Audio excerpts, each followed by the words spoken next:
दोस्तों हमारे साथ हैं इस वक्त विनी यादव, जिन्होंने इस बार यूपीपीसीएस में 6th रैंक हासिल की है और इन्हें ब्लॉक डेवलपमेंट ऑफिसर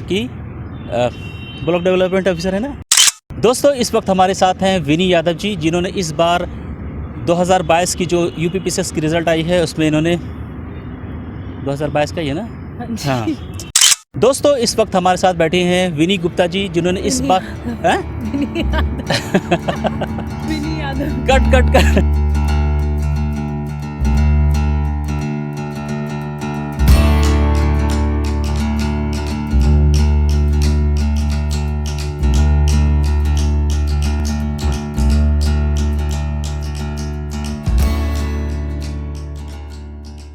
दोस्तों इस वक्त हमारे साथ बैठे हैं विनी यादव जी, जिन्होंने इस बार 2022 में यूपीपीसीएस की जो रिज़ल्ट आई उसमें 6th रैंक हासिल की है और इन्हें ब्लॉक डेवलपमेंट ऑफिसर की पोस्ट मिली है।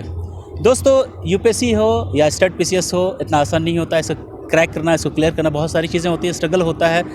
इसके पीछे सही रणनीति आपकी होनी चाहिए।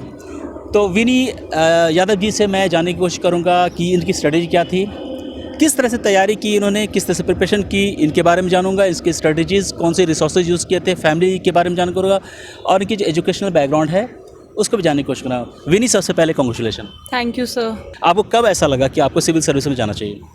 सर बचपन से ही मेरा ये ड्रीम था, बिकॉज मुझे ज़्यादा नहीं पता था कि सिविल सर्विसेज में होता क्या है। बट मैं बोर्डिंग स्कूल में पढ़ती थी मसूरी में, तो हमारे स्कूल के पीछे ही लबासना था जहाँ पे ट्रेनिंग होती है IAS ऑफिसर्स की। तो तभी से मैंने काफ़ी देखा और जैसे उनकी ट्रेनिंग होती थी तो मुझे काफ़ी फैसिनेटिंग लगा और मेरे पापा ने भी मुझे काफ़ी कुछ बताया इसके बारे में। तो तब से मुझे इंटरेस्ट तो था, but just to have a backup in career I did computer science honours from Delhi university.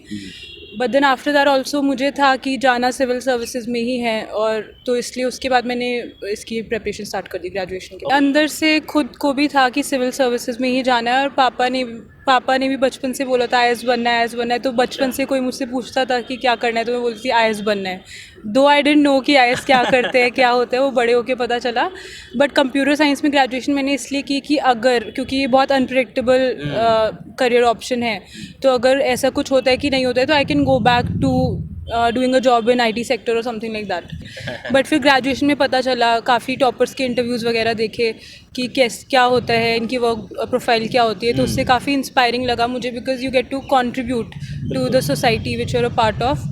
तो उससे मुझे लगा, और मुझे मतलब जनरली ह्यूमन नेचर होता है, आपको हेल्पिंग होना पड़ता है, मतलब you should help people around you. अगर आप किसी का भला कर सकते हैं, किसी को हेल्प कर सकते हैं, तो उसी भावना को लेके मैंने सोचा कि मैं इस फील्ड में जाना चाहूँगी। देखिए इमोशन, सपने देखने का सबको अधिकार है, लेकिन सपनों को सिर्फ देखना नहीं, उसको रियलिटी में लाना जो आपने किया है, इसके पीछे की रणनीति बताइए। आपने शुरुआत कैसे की, पढ़ाई की, किन किन बातों का ध्यान रखा जिसकी वजह से आपको ये सक्सेस मिली है, और ये कितने अटेम्प्ट बाद आपको सक्सेस मिली है?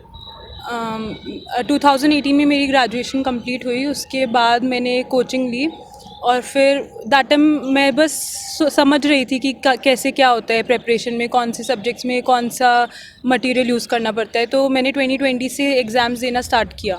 तो मेन मोटिव मेरा UPSC ही था, और ये था कि पहले अटेम्प्ट में हो जाएगा, इतने अटेम्प्ट्स की किसे ज़रूरत है। बट वो अब फ़नी लगता है सोचती हूँ तो बट तो उसके बाद मुझे लगा, जब UPSC में पहले अटेम्प्ट में प्रीलिम्स नहीं हुआ, तो मुझे लगा कि I should give state also, just in case, like as a backup. तो फिर मैंने स्टेट के भी देने स्टार्ट किए, बट मैंने स्टेट प्रीलिम्स के लिए अलग से एज सच प्रिपेयर नहीं कर पाई, क्योंकि उस टाइम वो 1 हफ्ते बाद स्टेट का प्रीलिम्स हो रहा था, या मेनली 2 वीक्स के बाद। तो फिर मैंने अलग से प्रिपेयर नहीं किया प्रीलिम्स के लिए। बट लास्ट ईयर फिर सेकेंड अटेम्प्ट में मेरा UPSC का प्रीलिम्स हुआ, मैंने मेंस दिया, और लास्ट ईयर मेरा UPPSC का प्रीलिम्स हुआ। अच्छा। तो फिर उसके बाद मैंने डिसाइड किया कि मैं स्टेट भी मतलब सीरियस होके देना चाहिए, क्योंकि अच्छा बैकअप है, उसी फील्ड में बैकअप है ये। मुझे लगता है कि UPSC और स्टेट की तैयारी आप पैरेलली कर सकते हैं, बट जब भी स्टेट का एग्जाम्स आ रहे हैं तो 1-2 वीक्स का गैप होता है मेजरली। लास्ट टाइम तो ये था, इस बार जैसे यूपी का पहले है, 1 से 2 हफ्ते का ही डिफरेंस होता है। हाँ जी, लास्ट 2 टाइम्स ऐसे था, और इस बार यूपी का पहले है प्रीलिम्स।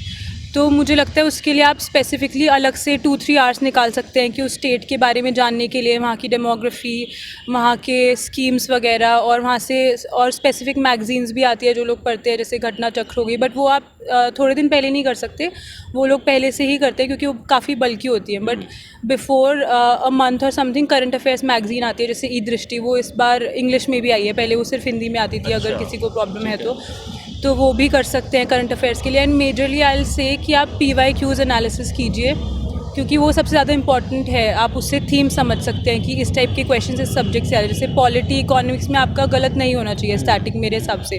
तो अगर आपका स्टैटिक स्ट्रॉन्ग है तो मेजरली आप उस पर रिलाई करके करंट अफेयर्स, क्योंकि ऐसा है वो बहुत वास्ट है, आप there is a limit to the amount of things you can retain. तो जितना आप वो कर सकते हैं आप उतना कीजिए। उसमें भी आप देखिए आपके कितने सही हो रहे हैं, तो स्टैटिक आप ज़्यादा अच्छे से कीजिए। तो स्पेसिफिकली अगर हम UPPCS की तैयारी करते हैं तो सिर्फ घटना चक्र अलग से पढ़ना पड़ेगा, या फिर स्टेट, जैसे आपने बोला स्टेट लेवल पे ही कुछ अलग से तैयारी करनी पड़ती है, तो क्या घटना चक्र सिर्फ हेल्प कर सकता है इसके लिए, या फिर कुछ और एडिशनल देखना पड़ेगा? जी, घटना चक्र मैंने खुद नहीं पढ़ी है, क्योंकि मैंने बोला इतना टाइम नहीं था और मेरा मेन गोल UPSC ही था, तो मैंने अलग से नहीं पढ़ी है। बट यहाँ पे RC में होके मैंने काफ़ी सुना है कि घटना चक्र आप पढ़ सकते हैं, उसमें PYQs होते हैं और उनकी एक्सप्लेनेशन होती है, तो वो काफ़ी बल्कि होती है। इससे भी one of the reasons why I didn't prefer. तो वो लोग आप, आई थिंक वो पहले से ही पढ़नी चाहिए, बिकॉज लास्ट मोमेंट पे आप सिर्फ उसे रिवाइज कर सकते हैं। और जो स्पेसिफिक मैं करंट अफेयर्स बोल रही हूँ, तो वो तो 1 मंथ 1.5 मंथ पहले ही आते हैं, तो आप उसे रिवाइज कीजिए, वो पॉइंटर्स के फॉर्म में होते हैं, तो that will help you. Static main game है जो आप अच्छे से कीजिए, काफ़ी मतलब लिमिटेड रिसोर्सेज रखिए हर एक सब्जेक्ट के लिए, उसे मल्टीपल टाइम रिविजन्स कीजिए, और current affairs will supplement your score. तो मतलब स्टैटिक तो आपका मेन है, पर करंट अफेयर्स है कि आपका स्कोर बढ़ाने के लिए, जिससे आप श्योर हो कि मेरा प्रीलिम्स हो रहा है, तो आप वो उसके लिए कीजिए, रिवाइज कीजिए मल्टीपल टाइम्स, और टेस्ट सीरीज़ भी लगा सकते हैं। विनी, आप लास्ट टाइम सक्सेसफुल नहीं रही थी, आपने कभी एनालाइज किया क्या कमियां रही थी? क्योंकि ये वीडियो काफ़ी स्टूडेंट देख रहे हैं, वो भी इस पोजीशन में होंगे, तो उनको पता चलना चाहिए कि अगर फेलियर आपको मिली तो क्या करना था, और फिर उसको आपने ठीक कैसे किया इस बार जो आपको कामयाबी मिली। साथियों, जैसा कि आप सभी जानते हैं, UPSC क्रैक करना इतना आसान नहीं होता, लेकिन दोस्तों ये नामुमकिन भी नहीं है। आप UPSC क्रैक कर सकते हैं अगर आप फोकस्ड हैं, आप में डिटर्मिनेशन है, डेडिकेशन है, और आपकी स्ट्रेटेजी अच्छी है, तो आप UPSC क्रैक कर सकते हैं। दोस्तों, आपकी इन्हीं बातों को ध्यान में रखते हुए, आपकी इन्हीं ज़रूरतों को ध्यान में रखते हुए PW ने डिज़ाइन किया है फाउंडेशन कोर्स, जो आपकी सारी रिक्वायरमेंट पूरा करेगा। दोस्तों, यहाँ पे आपको सारी वो टूल्स, टेक्निक्स सिखाई जाएगी, वो सारे तरीके बताए जाएंगे जो आपको एक नेक्स्ट लेवल तक पहुँचाएगा। जी हाँ दोस्तों, मैं इन फाउंडेशन के बारे में बात करूंगा, जहां पे आपको हिंदी और इंग्लिश दोनों लैंग्वेजेस में कोर्सेज अवेलेबल हैं। मैं बात कर रहा हूं संकल्प इंग्लिश जो 4.0, जो आपको 2024 के लिए तैयार कराया जाएगा, जिसमें सिर्फ और सिर्फ आपको 9,999 पे करने हैं। उसी तरह संकल्प हिंदी 4.0 2024 के लिए आप सभी को तैयार की जाएगी, जहां पे आपको सिर्फ और सिर्फ 9,999 रुपये पे करने हैं। इन इंग्लिश, PSIR, एंथ्रोपोलॉजी और हिस्ट्री आपको ये एज ए ऑप्शनल मिलने वाला है, वो भी सिर्फ और सिर्फ 8,999 रुपये में। और हिंदी में राजनीतिक विज्ञान हो, अंतर्राष्ट्रीय संबंध हो, भूगोल 2.0, समाजशास्त्र 2.0, इतिहास 2.0, हिंदी साहित्य 2.0, ये भी आपको सिर्फ और सिर्फ 8,999 में मिलने वाली है। जितने भी फाउंडेशन कोर्सेज दोस्तों, उसके साथ साथ आपकी प्रिपरेशन और भी अच्छी बने, और भी आसान बने, इसके लिए स्टडी मटेरियल आपको दी जाएगी एक्सपर्ट द्वारा तैयार की। जैसे संपूर्ण कंप्रेहेंसिव बुकलेट है सिविल सर्विसेज के लिए, मंथन मंथली करंट अफेयर्स आप सभी जानते हैं, उड़ान quick revision booklet specially for prelims है, उड़ान 500 वन स्टॉप सॉल्यूशन है 1.5 ईयर्स की, जो जितनी कंप्लीट करंट अफेयर्स है वो आपको यहाँ पे मिलने वाली है। दोस्तों, ये सारी चीज़ें आपको बहुत ही अफोर्डेबल प्राइस में मिल रही है, लेकिन इसके बाद भी अगर आप चाहते हैं कि इसमें भी कुछ डिस्काउंट मिले, तो आप हमारे सब्सक्राइबर हैं और हम चाहते हैं कि आपको डिस्काउंट मिलना चाहिए। तो दोस्तों, इसके लिए WTM आपको हमारे इस कोड को यूज़ करना पड़ेगा। अगर आप इसको यूज़ करते हैं तो आपको इंस्टेंट 500 नहीं, पूरे 1000 रुपीज़ का डिस्काउंट मिलेगा। तो दोस्तों, आज ही आप इन फाउंडेशन क्लासेस और ऑप्शनल को ज्वाइन करें, अपने रिक्वायरमेंट साथ, और अपनी UPSC प्रिपरेशन को शानदार बनाएं। तो ये मेरा 3rd अटेम्प्ट था UPPSC में। तो पहले 2 बार में मेरा प्रीलिम्स ही नहीं हुआ था, क्योंकि मैंने स्पेसिफिकली प्रिपेयर नहीं किया था उसके लिए, may be because of that, तो मैंने एनालाइज़ किया कि उसमें काफ़ी फैक्चुअल चीज़ें आती हैं and it's very different from UPSC prelims in that aspect, क्योंकि यूपीएससी में आपको काफ़ी एनालाइज करना होता है, काफ़ी सारे ऑप्शंस होते हैं, तो it's very different, prelims is different, तो इसमें काफ़ी फैक्चुअल होता है। तो मैंने वो फैक्ट्स वगैरह अच्छे से नहीं पढ़े थे क्योंकि मैं यूपीएससी पे फोकस कर रही थी। तो आई थिंक अगर आपको प्रीलिम्स निकालना है तो आप थोड़ा मतलब एक थोड़े टाइम डेली आप 2-3 आवर्स निकाल सकते हैं यूपी के लिए स्पेसिफिकली, और उसमें आप फैक्चुअल चीज़ें याद कर सकते हैं, आर्टिकल्स वगैरह, current affairs related to UP और जो भी मेजर स्कीम्स है, तो आप वो अलग से थोड़ा कीजिए, तभी पॉसिबल है कि आपका यूपीपीएससी प्रीलिम्स हो। और मेंस और इंटरव्यू की बात है तो ये मेरा पहला ही मेंस था यूपी में, और उस पहला ही इंटरव्यू और उसमें मेरा हो गया। तो मेंस जब मैंने यूपीएससी का मेंस दिया था तो तब जो प्रेपरेशन की थी, तो आई preferred making my own notes, कि आपको ईजी होता है अगर आप खुद के नोट्स बनाते हो। अब सबका अपना तरीका होता है, some people can study from other people's notes, but मेरा वो नहीं था। अगर मैं दूसरों के नोट्स से भी देख रही हूँ तो जो मुझे उसमें इंपॉर्टेंट चीज़ लगी वो मैंने अपने नोट्स में लिखा, क्योंकि लास्ट मोमेंट पे आप एक पिक्टोग्राफिक मेमोरी होती है, तो आप उससे याद कर सकते हैं एग्ज़ाम में कि उस पेज पे ये था और आप वो लिख सकते हैं। तो फिर मैंने अपने नोट्स बनाए थे यूपीएससी के मेंस के टाइम पे, तो उसी पे मैंने रिलाई किया यूपीपीएससी के लिए भी। और जो यूपी स्पेसिफिक क्वेश्चंस जो थोड़े बहुत आते हैं उसके लिए आई थिंक PYQs 2018 में जैसे पैटर्न चेंज हुआ था, तो आप मेंस के वहाँ से PYQs उठाइए और वो सॉल्व कीजिए। जैसे कुछ जो थीम्स होती है वो रिपीट होती है, जैसे इरिगेशन रिलेटेड हो गई, हेरिटेज आर्क था वो भी आई थिंक रिपीट हुआ, मतलब रिलेटेड लाइंस पे था, तो वो सब आप वहाँ से एनालाइज करके देख सकते हैं कि किस टाइप से यूपी स्पेसिफिक क्वेश्चंस आ रहे हैं। और ऑप्शनल मेरा एंथ्रो है, तो उसकी भी मैंने PYQs पे रिलाई किया था, तो उसके लिए भी वही, बट अब तो ऑप्शनल हटा दिया गया है। तो पिक्टोग्राफी आपने एक वर्ड यूज़ की, ये इसमें क्या होता है, किस तरह से बनाई जाती है, और क्या ये माइंड मैप होता है उसकी तरह है या फिर क्या है? पिक्टोग्राफिक मेमोरी बेसिकली एक आइडेटिक मेमोरी होती है। तो उसमें जब आप suppose Laxmikanth for polity for example, अगर आप वो काफ़ी बार रिवाइज कर रहे हो, जैसे अभी तक मैंने प्रिपरेशन में आई थिंक 6-7 टाइम्स तो आराम से पढ़ ली होगी और मे बी मोर, तो आप जब भी वो पढ़ते हो कोई चैप्टर है तो आपको एक दिमाग में रह जाता है कि उस पेज पे वहाँ पे ये था। तो अगर आप एग्जाम में आपको ये स्पेसिफिक चीज़ भी नहीं याद आ रही तो आपकी pictographic memory major role play कर देती है कि आपको उसके थ्रू याद आ जाती है कई सारी चीज़। मेरे हिसाब से अगर आप ग्राफ्स या मैप्स या कुछ भी डिफरेंट चीज़ें बना रहे हो अपने, हाँ जी चीज़ आप कर देते हैं। हाँ जी, अगर आप कुछ भी डिफरेंट कर रहे हैं अपने आंसर में, तो जो एग्जामिनर आपकी कॉपी चेक कर रहे हैं, suppose they are checking 2-3 copies and आपकी कॉपी आई है जिसमें ये सब कुछ डिफरेंट है, तो उन्हें भी लगेगा कि आपने कुछ डिफरेंट किया है, तो probably even half a mark और 1 मार्क अगर वो आपको ज़्यादा दे तो it will make a very big difference. और वो थोड़ा मोनोटनी सी ब्रेक हो जाती है, क्योंकि सब वही इंट्रो फिर बॉडी फिर कंक्लूजन, तो वो थोड़ा डिफरेंट लगता है कि आपने कुछ इनोवेटिव सोचा, आपने कुछ डिफरेंट किया है, and I think that is rewarded, तो उससे आपके मार्क्स बढ़ने की संभावना हो सकती है। और पैटर्न तो वही रहता है आंसर राइटिंग का कि इंट्रो बॉडी और कंक्लूजन, वो तो सब वही लिखेंगे, पैराग्राफ में लिख लो, पॉइंट वाइज लिख लो, that depends from person to person. अगर आप कुछ डिफरेंट कर रहे हो आंसर में, I think that will help. आपकी फैमिली में कौन कौन है, और जब ये रिज़ल्ट आई तो किस तरह का माहौल था घर में? मेरी फैमिली बहुत छोटी सी है, सिर्फ मैं, मम्मी और पापा, I am the only child. तो मेरे पापा का पहले से ही एजुकेशन पे बहुत हो रहा है, तो उन्होंने मुझे बहुत अर्ली स्टेज पे ही बोर्डिंग स्कूल में भेज दिया था, क्योंकि हमारा छोटा सा टाउन था, वहाँ पे अच्छा स्कूलिंग वगैरह नहीं थी। तो उन्होंने उसके बाद DU से दिल्ली में मैं रही हूँ, तो फिर उनका मेजर रोल था हर चीज़ में, जैसे तो फिर फैमिली अदरवाइज़ बहुत बड़ी फैमिली है, जॉइंट फैमिली में, तो काफ़ी सब लोग बहुत ही ज़्यादा सपोर्टिव थे। They had that belief in me कि मैं कर सकती हूँ, मुझसे ज़्यादा उनका बिलीफ था आई थिंक कि ये कर सकती है। तो रिजल्ट जब आई तो फिर कैसे क्या क्या हुआ, मतलब आपने बताया पापा को या उनको खुद पता चला, उसके बाद क्या रिएक्शन था, ये सारी चीज़ बताइए। जी, 7 अप्रैल को सब सुबह से ही पता था कि आज रिज़ल्ट आने वाला है, तो सुबह से ही हालत ऐसी थी कि क्या होगा, क्योंकि अगर आप इंटरव्यू तक पहुंच रहे हो और आप का नहीं होता है तो आप थोड़ा और डीमोटिवेट सा हो जाते हो ना चाहते हुए भी।